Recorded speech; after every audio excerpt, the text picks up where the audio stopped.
महाबळेश्वर येथे सरकारी मालकीच्या मिळकतीमध्ये भाडेपट्ट्याने घेतलेल्या मिळकतींवर स्वतःच मालक झालेल्या विशाल अग्रवाल यांनी पारसी जिमखाना म्हणजे MPG क्लब या आलिशान हॉटेलमध्ये अनधिकृत बांधकाम केले होते। याबाबत 6 वर्षांपूर्वी महाबळेश्वर येथील पर्यावरणप्रेमी सूर्यकांत पांचाळ यांनी महसूल प्रशासनाकडे या संदर्भात तक्रार दाखल केली होती।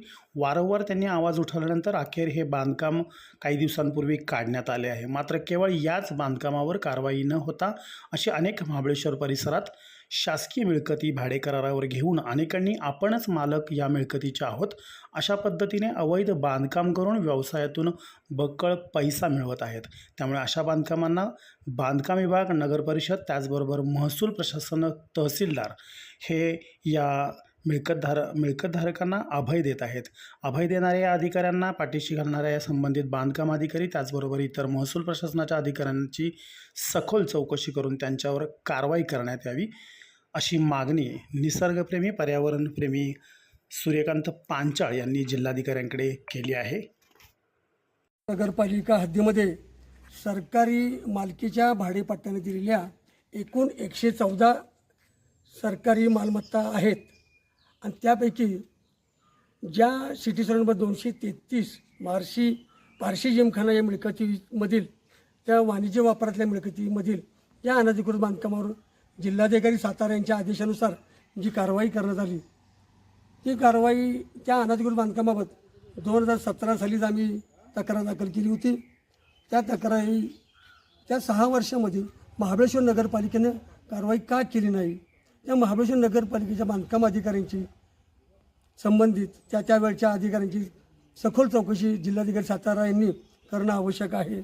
त्याचप्रमाणे याच मिळकतीमध्ये 2012 साली मोठी वृक्षतोड करून मोठ्या प्रमाणात जमीन मोकळी करण्याचा प्रयत्न केला गेला होता।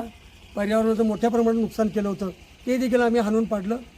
त्याचप्रमाणे आमचं असं म्हणणं आहे की पारशी जिमखाना या सरकारी भाडेपट्ट्या मिळकतीमधील अनधिकृत बांधकामा ज्याप्रमाणे कारवाई करण्यात आली त्याप्रमाणेच महाबळेश्वर नगरपालिका हद्दीमध्ये इतर सरकारी भाडेपट्ट्या मिळकतीमध्ये देखील मोठ्या प्रमाणात अनधिकृत बांधकामं केलेली आहेत। त्याकडे प्रशासनाचं दुर्लक्ष का होतं आहे? उदाहरणादाखल आम्ही hotel citrus, hotel Bharat, hotel Evershine keys या सरकारी मालमत्ता आहेत। या सरकारी भाडेपट्ट्या मिळकतींमध्ये देखील मोठ्या प्रमाणात व्यावसायिक वापर केला जातो आणि या ठिकाणच्या अनधिकृत बांधकामाबद्दल आम्ही यापूर्वी शासन दप्तरी तक्रारी दाखल केलेल्या आहेत आणि या तक्रारी देखील आज नगरपालिकेमध्ये त्याच्या शासन दप्तरी लाल फितीमध्ये धुळकात पडलेले आहेत। याच्यावर कारवाई प्रशासन कधी करणार? त्याचप्रमाणे आज या MPG क्लबच्या बाजूलाच सरकारी भाडेपट्टा मिळकत आहे हॉटेल फाउंटन। या फाउंटन हॉटेलमध्ये देखील मोठ्या प्रमाणात डेव्हलपमेंट सुरू आहे। हे नेमकी कायदेशीर आहे का बेकायदेशीर आहे हे कोण तपासणार? याच्यावर कारवाई कोण करणार? हा देखील महत्त्वाचा प्रश्न आहे। त्याचप्रमाणे यापूर्वी आम्ही हॉटेल ब्राईटलँड नगरपालिका हद्दीबाहेरील बांधकाम जे आहे त्या हॉटेल ब्राईटलँडमधील अनधिकृत बांधकामाबद्दल तक्रारी केल्या। त्याचे रामसुख हॉटेल क्षेत्र महाबळेश्वर येथील अनधिकृत बांधकामाबाबत तक्रारी केलेल्या आहेत। त्यांना पाडण्याच्या नोटीस गेलेल्या आहेत, तरी देखील तहसीलदार, महसूल प्रशासनाकडून त्या पाडण्याची कारवाई केली जात नाही आहे।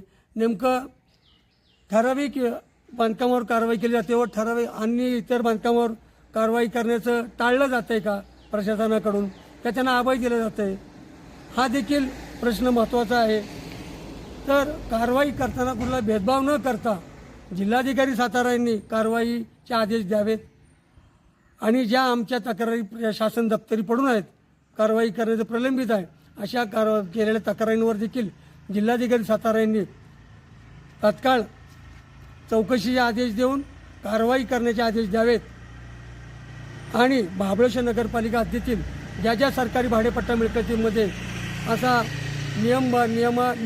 नियमाच्या बाहेर जाऊन अनधिकृत बांधकामं केली असतील किंवा सरकारी भाडेपट्टा मिळकतीचा दुरुपयोग सुरू असेल, अशा सर्व मिळकतींचा सखोल एक समिती स्थापन करून तपास करावा आणि ज्या मिळकतीमधील भाडेपट्टाधारक दोषी गावतील, अनधिकृत बांधकाम निदर्शनास आल्यास अशा भाडेपट्टा मिळकतींवर त्वरित कारवाईचे आदेश द्यावेत ही आमच्या निवेदनाद्वारे मागणी आहे आणि त्याप्रमाणे जिल्हाधिकारी सातारा यांनी तात्काळ कारवाई करावी ही विनंती.